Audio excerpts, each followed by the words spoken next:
Joel Dawat. Maraming salamat po sa 20 pesos. チェック入ってますよ。はい。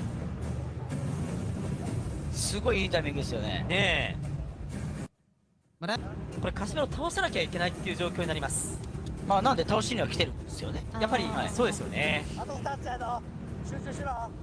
というセコンドからの指示も飛んでいます。ここまではいい形で予想を裏切ってくれてますよね。ですね。ラウンド左フック危ないの2回ありましたね。はいはいちょっとずつえ京之介選手の顔に近づいてますね、あの左フックが。距離的な部分もちょっと星さん近くなってますか？そうですね、え若干近くなってますね。はい。もう左返します。こうやって返してはいるものの、大樹さん、今どういうところがポイントになってきますか？僕でも京之介選手めちゃくちゃいいと思います。左、はい。多分そこまでパンチはあるけども、まあもちろん油断はしてないと思うんですけど、はい。集中さえしてれば大丈夫だなって多分本人は思ってると思うんですよね。はい。経験値として敗れたとはいえ、ネリのパンチの圧を知ってるわけですからね、彼はね。まあ質はちゃいますけどね。はい。右、振ってきます。ただガードの上ではあります。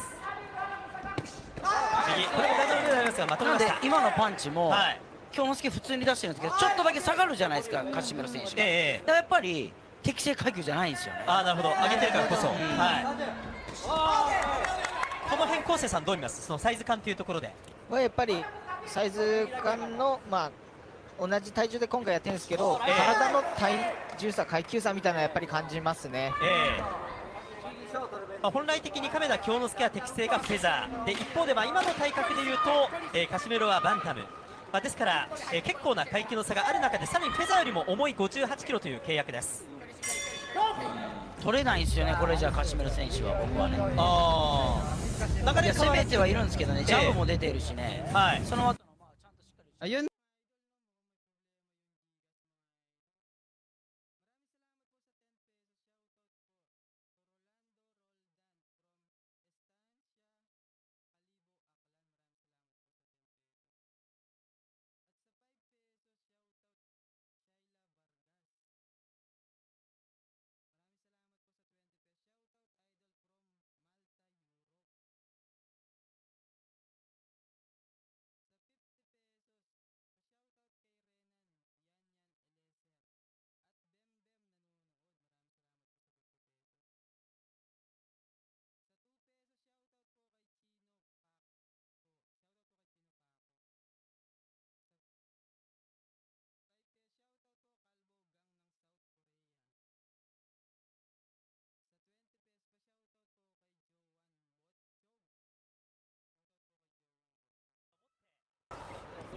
いる中で、入ってきましたが、こうやって押し返していきます、京之介。カシメロが今どんな感じで思っているか、カシメロ側に今立ちたいんですが、滝さんどう考えていますか？なんでやっぱり、単発なんですよね、ドーン、ドーンって感じなんで、もうちょっとこう、なんていうんですかね、この威力、もうちょっと、なんていうんですかね、こう、ワンツーだったらワンツーだったり、そうなんかちょっと舐めてると思うんですよね、なんとなくこう。でもちょっとこうって思い出してるところだと思うんですよね。本来的には58キロで受けるっていうのも結構相手の力量で評価してたらなかなかリスキーですもんね。そうですね。なんで完全に調整試合みたいな形で、来てる階級なんでね。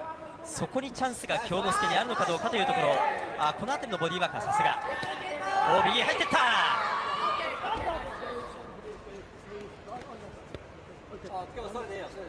なんでやっぱ重さを感じてたらやっぱり今後ずっとこの動きはどんどんできなくなっていくんでね、カシメロ選手はね。ちょっとスタミナ面というところがどうなのかという左合わせていきます。いや正直これだけカウンター取れる回数が多いとはというふうに私は印象で思うんですが、左のジャブをついていくカシメロ。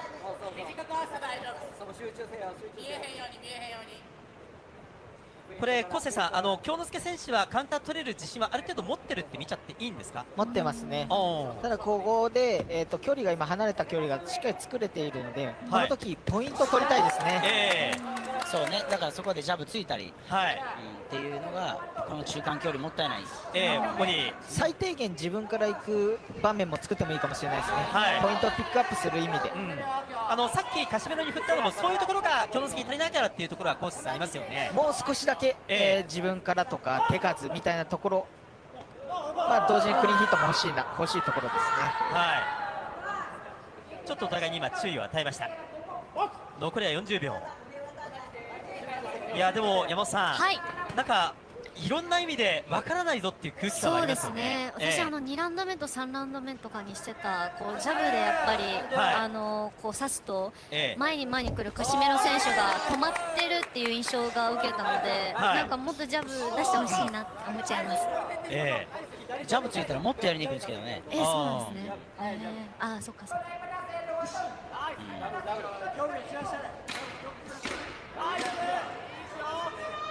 残りは10秒を切ります。第4ラウンド。この試合は10回戦で行われます。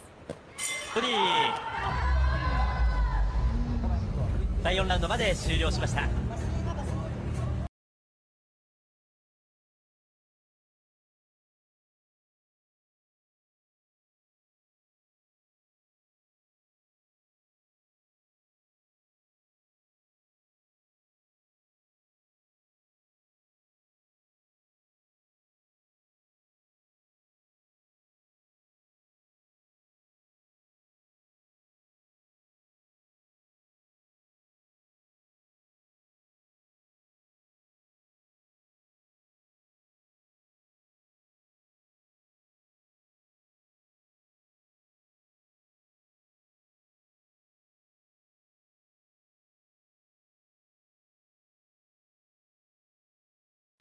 ただ僕は4ラウンド目は京之介選手につけました。それはどういったところですか？やっぱりこうジャブも、お互いクリーンヒットはやっぱ少ない中でもやっぱりジャブ当ててましたね。その辺が有効打クリーンヒットっていうところですかね。浅いですけど、ボクシングの組み立てを評価したいというところですね。そうですね。あと、コントロールしてたと思います。先ほどのラウンドは。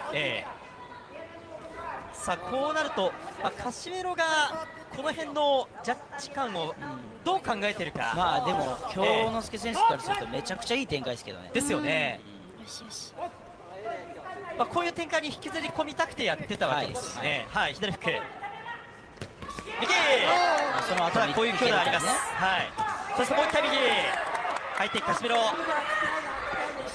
左のジャブをつけるのがね。これで止めたいわけですね。一回ね切りたいというか。で足使ったら止まるんでね。ですね。ただジャブつきながらカシメロもちょっと入っていこうという感じのラウンドにはなっています。ジャブついたらもっと嫌なんですよ、カシメロ選手は。嫌がらさないと。本ちゃんもっと見えるパンチを打ってきてくれるんですよ。なるほど。そこでカウンターですね。そうですね。そういうことですよ、今のところとかね。ですね。ちょっと今京之介の方はジャブが出ていない状況です。左のジャブをついたのはむしろカシメロの方。だから逆にカシメロ選手も今のジャブとか当たるんだって。なんで当てに行ったらいいと思うんですよ。今の右どう見ます？いいです、めちゃくちゃ。ボディ。なんでやっぱりジャブがあるからああいうのも当たってきだすんですよ。これ当たるんですよ。セコンドからもジャブダブルというふうな声が飛んでいます。これを生かさないと、このいわゆる体格差を。そうですね。昴生さん、結構カシメロが最初振りながら思いっきり入ってきましたけど、あれどう見ます？やっぱりこう、そこに関しては、カシメロ、ワンパターンというのか、工夫がかなりないなという印象ですかね。このままで来てくれるんだったらもう見切れているのかなと。一発だけもらわなければっていう形になるので、京之介選手としてはやりやすい展開ですね。ここまでつなげていきます。そうですね。だからちゃんとかわした後もしっかりパンパンパンって3つコンビネーション打つ、ジャブつくなり。じゃあ基本的にはポイントは取れるんでね。左。おー、左からボディ。第5ラウンドまで。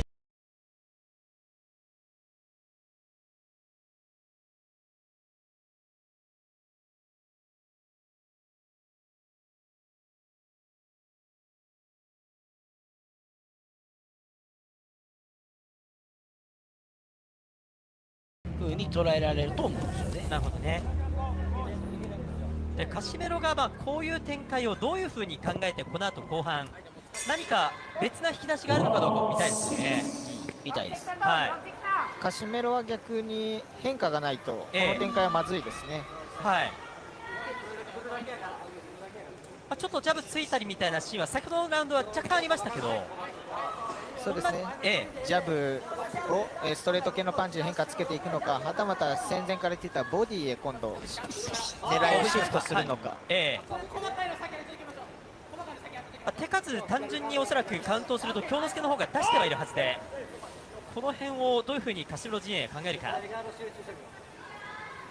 集中はもちろんしないといけないんで、やっぱ一発はパンチ持ってるんでね、硬いパンチもあるんで、一発で変える流れのね、流れ変えるパンチ持ってますから、そこは気をつけて、で変える必要はないんですよね、逆に言うと、京之介選手はね。これでもうちょっとやっぱりジャブつきたいぐらいで。あとは結構こうやってずっと、言ってみれば圧を受け続けてるわけじゃないですか。これ終盤のスタミナ面っていうところはどうですか。ただこのラウンドの出入りはちょっと良くないんですよね。ですよね。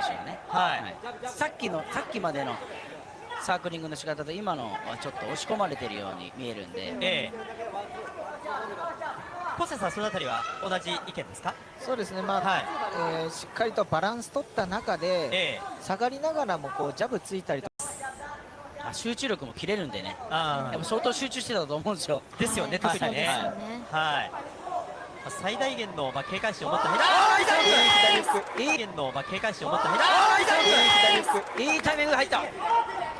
今日初めての何か有効だと言えるパンチですね。今のはいいタイミングですよ。さあちょっとカシメロがちょっとラッキーなラウンドですね。ラッキーというのは、いや申し込まれててちょっと流れ悪いなと思ってたんで。なるほど。今の一撃で流れ変わるですね。これでまた京之介らしいステップも山本さん出てきましたよね。そうですね、確実に今のは嫌でしたでしょうから、カシメロもちょっとやりづらくなったでしょうね。さあここは詰めるカシメロ、右のオーバーに左のフックをね合わせようとしてるんですよね。ですね。ボディナイスボディですね。いいボディですね。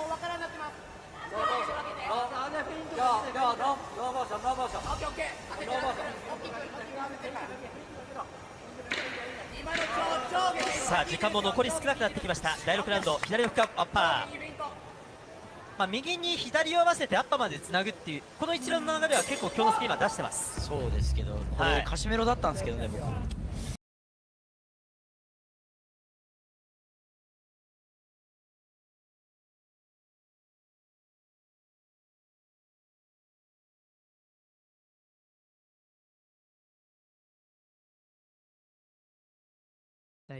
で捉えたっていうふうな感じ。狙ってるんですか。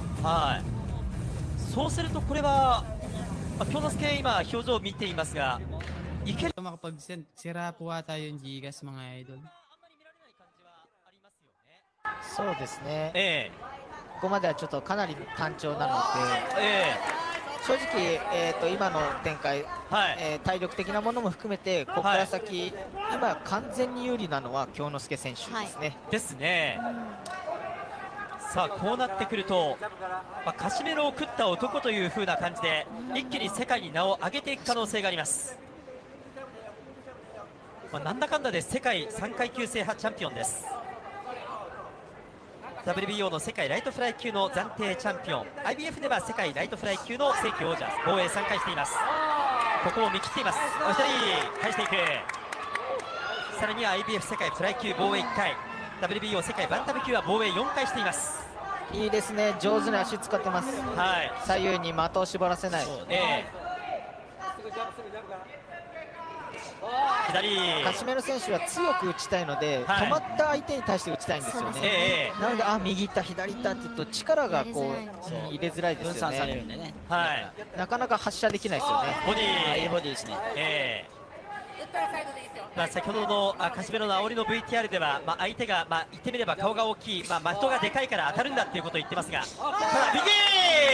右右ストレートですね。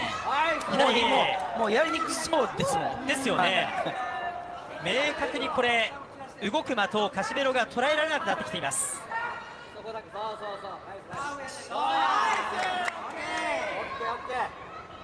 基本的にお一人カウンター取れます。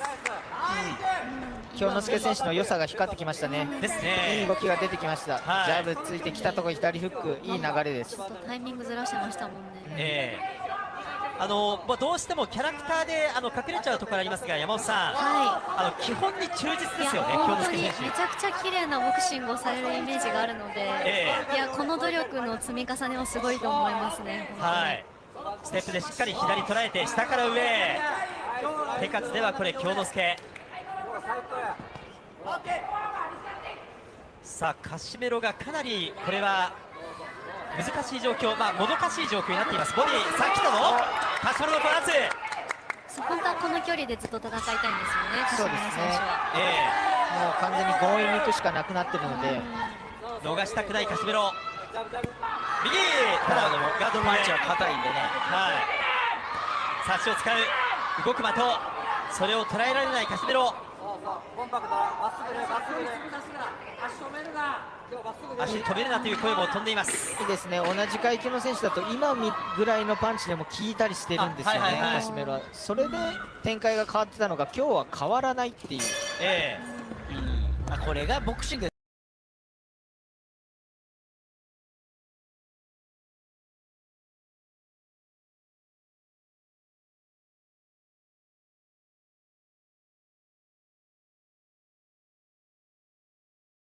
多かったと思うんです。そうでしょうね。でも、僕もカシメロ選手勝つと思いましたが、まだ結果出てないんでわかんないですけど、このケースはありえましたからね。ですよね。私の予想がじゃあ当たるっていうことですね。引っ張りだこ。今一番近いですね。今のお二人外れてますか。5ラウンドって言いましたもんね。私が一番あれですよ、一番近いですよ今のところ。ということで山本千尋さんが今一番ね予想としては当たっているという展開になりました。でも正直さっきから言ってることかなり的を得てるというのが、嬉しい。ね。Shoutout po kay Christopher Magat watching from Saudi Arabia. Shoutout po kay Christopher Magat watching from Saudi Arabia. 可能性も十分ある中で京之介としては残り3ラウンド、まずは大樹さんどういったところに注意したらいいですか。もう10ラウンド、9、10、10は特にそうなんですけど、頑張れるんですよ最後は。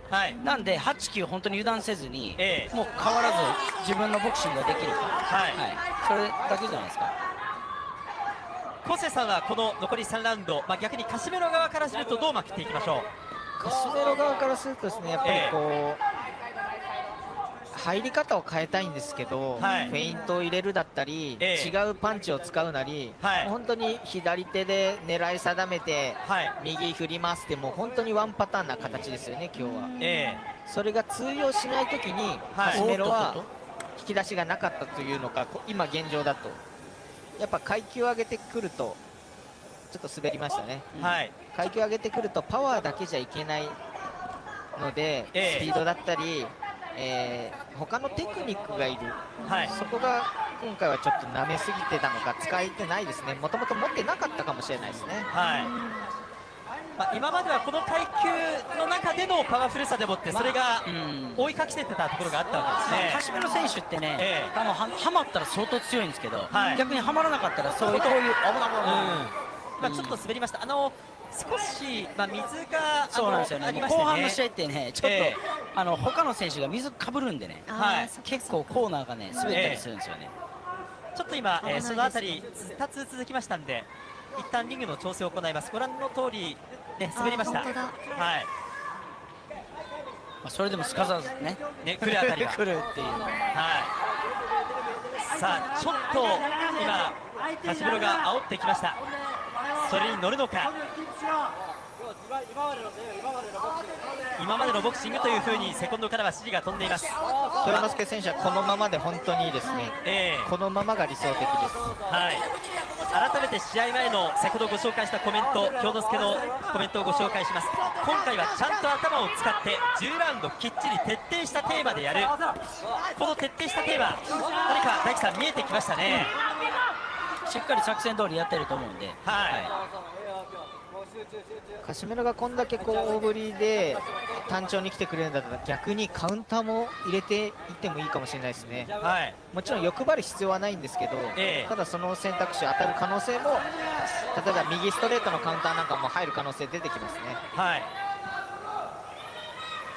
さあ少し手詰まり感がありますカシメロ。もちろんパワーショットは持ってはいるんですけれども、それを当てるための術がなかなか今見つけられません。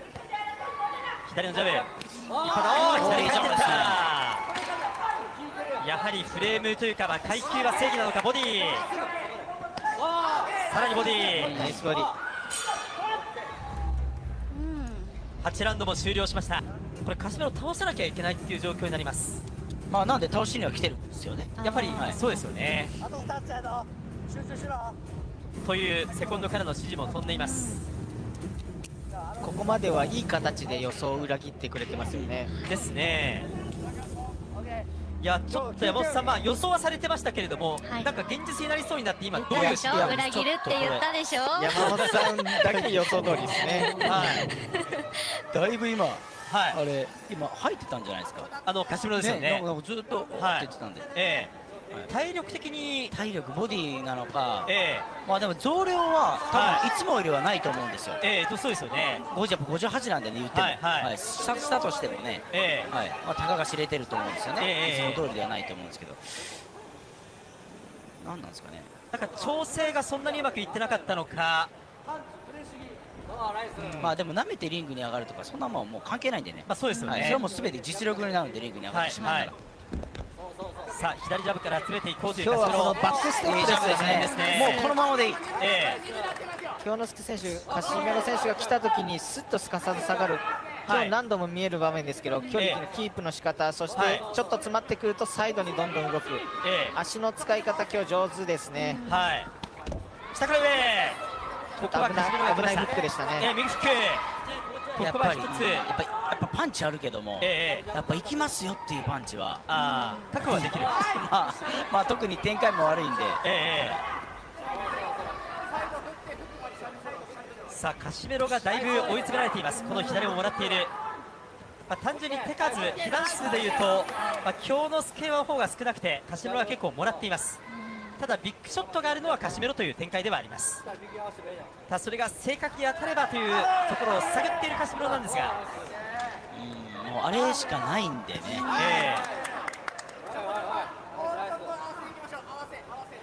ちょっとこれはカシメロ心中はいかにもう少ししっかりと準備しておけばというふうに思っていたかもしれません。もうそれはもう遅いですですね。それは遅いですよ。これも今カシメロ攻めることばっかりに頭がもう完全に 100% いってるので、こうなってきた時、ディフェンスさらにルーズになるので、京之介選手にとってはチャンスも生まれますね。また先ほどのような有効打奪える可能性も当然あるわけですよね。左ジャブで、ですね。いやこれ乗ってる時の京之介ですよね。だからジャブついたらもっと乗るんですよ。ボディ右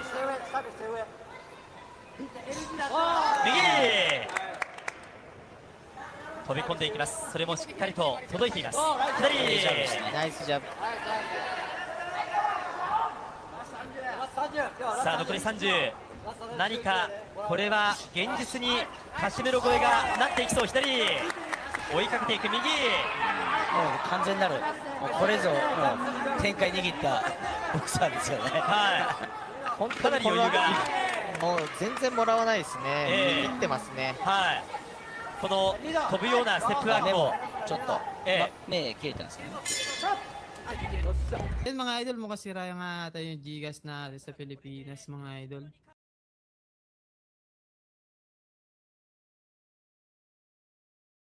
可能性かなり高くなりましたね。なりましたね。いやー、これはどうなっていくのか、本当に山本さんはね、見てたでしょっていう風なね、表情になっています。まあ、ただ、今日の試合に関して言うと、昴生さん、何か階級制のスポーツなんだな、ボクシングは、これを改めて感じるような試合ですよね。そうですね、でもただ予想としては正直それでも、カシメロのパンチが通用すると思っていたのが予想だったので、予想は裏切られているというか外れている展開になってますね。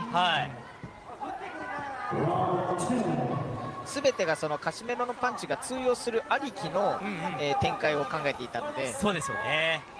でもこの辺りは完全に見切られてステップワークでかわされています。カシメロを追いかけますが、まさに京之介はマタドールのように。そう、ただ今日やっぱ京之介選手のこの足の使い方なんですよね。ボディーワークもそうなんですけど、バックステップ、そして距離詰められた時に左右へ動く、足の使い方、本当に今日は素晴らしいですね。右のストレート、この辺りはもともとしっかりときますよね。最後は攻めていくですね。右一発当てました。さあカシメロが一気に巻き込んでこようというところ、展開変える力はあるんでね、もう特に固めてきてるんでね、今逆に言うと合わせたら倒せるシーンまであるかもしれないですけどね。当然ガードはね緩くなりますからね。まあでもプラン通りね、そこはボディから上、ボクシングって一人でねこう1対1ですけど、チームで一緒に戦ってますからね。チームとしては今日はおそらく10ラウンドプランを貫くっていうね、そんな感じでしょうかね。さあカシメロどう考えるか。コンビネーションで入っていきますが、やっぱ息落ちるんですよね、カシメロ選手もね。京之介選手、このラウンドもジャブまだまだついていいですね。ついた方がいいですよ。やっぱり相手を勢いに乗らせるような形にしないためにもですね、相手にパンチを出させないというためのジャブでもあるので、一発が怖い選手なので出させないのが一番です。それがこの試合ではできていたからこそこの展開になってるわけですからね。そうですね、今のはナイスジャブでしたね。ボディー右とスリーカウンター、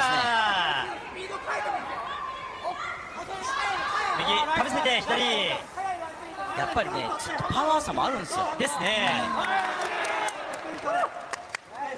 いやさすがにやはりもともとのフレーム差がだいぶあります。もともとはライトフライ級からスタートをしているというカシメロ、一方適性がフェザーの京之介。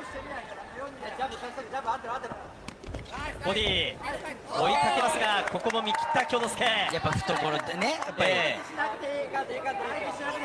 完全に距離が違います。13センチの差ですからジャブも届く。そう、これ来いってカシメロ選手にやらせたらうまくいってない証拠なんで、もうこの駆け引きというか、掛け合いは京之介選手の勝ちですね。残り時間ほとんどなくなりました。第10ラウンド、セコンドから OK の声、プランを貫徹しました亀田京之介。2個ぐらい取られたの、おそらくはかな、どうなんですかね。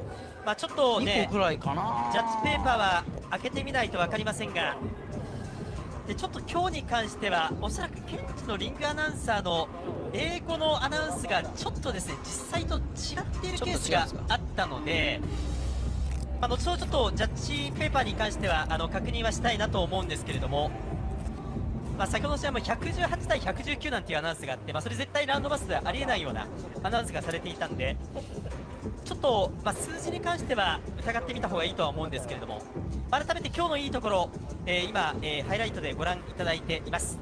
昴生さんに伺いましょう。いかがでした？今日のそうですね、京之介選手のまずは集中力、その集中力が来る相手が来た時のバックステップですよね。距離が遠い時はバックステップ、距離が詰まってくると、狙いを定めて打ってくるカシメロの狙いを定めさせないためのサイドステップ。いや今日はステップが集中力と良かったですね。さあ採点の結果を待ちます。京之介にはやりきったというそんな表情も見えます。一方のカシメロ、まさかこうなるとは本人も思ってなかったであろう、大樹さん、そんな感じの雰囲気ですね、カシメロは。そうですね、なんでやっぱ勝負なんでね、はい、やっぱり、まあ、これもボクシングというところ。自分のマネージャーの声がずっと聞こえて恥ずかしいんですけど取られてもみんなやろうって言って、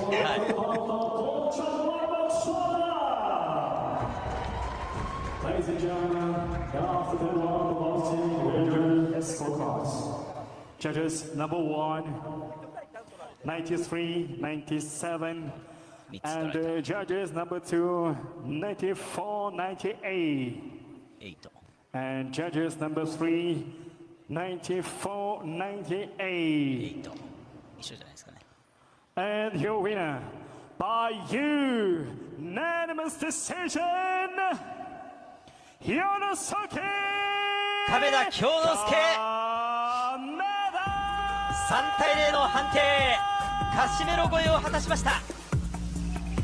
98対94が2社、そして97対93、そう97